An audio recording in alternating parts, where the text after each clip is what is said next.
ମୁଁ ଉଦୟ ନାରାୟଣ ଧର assistant director horticulture Pallahara.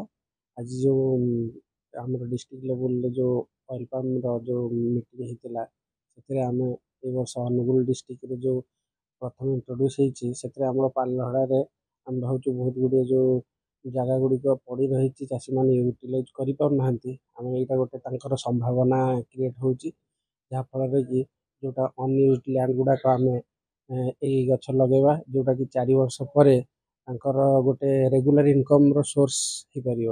ତେଣୁ ସେଥିପାଇଁ ଆମେ ଆୱାରନେସ୍ ପ୍ରୋଗ୍ରାମ କରି ଚାଷୀମାନଙ୍କୁ ଅଧିକରୁ ଅଧିକ ଏଠି ଯେଉଁ ବେୟାର ଲ୍ୟାଣ୍ଡ ଗୁଡ଼ାକୁ ଯେମିତି ୟୁଟିଲାଇଜ୍ କରିହେବ, ସେଥିପାଇଁ ଦେଖିବା। ଯାହା ପାଲହଡ଼ାରେ ଗୋଟେ ମେଜର ପ୍ରୋବ୍ଲେମ୍ ହେଉଛି ହାତୀ ଆଟାକ୍, ଯେଉଁଟାରେ କି ଚାଷୀମାନେ ଅଲଗା ଯେଉଁ କ୍ରପ୍ ଗୁଡ଼ା କରୁଛନ୍ତି, ସେଥିରେ ସେମାନେ ବେଶୀ ସଫଳ ହେଇପାରୁନାହାନ୍ତି। ଏଇଟା କଲେ ଯେଉଁଥିରେ କି ହାତୀ ଆଟାକ୍ କଲେ ମଧ୍ୟ ଏ ଫଳର କିଛି ସେମିତି ବିଶେଷ କ୍ଷତି କରେ ନାହିଁ। ତେଣୁକରି ମୁଁ ନିଶ୍ଚିତ ଭାବୁଛି ଆଗାମୀ ଦିନରେ ପାଲହଡ଼ାବାସୀଙ୍କ ପାଇଁ ଏଇଟା ଗୋଟିଏ ସୁଯୋଗ ହୋଇ ବାହାରିବ।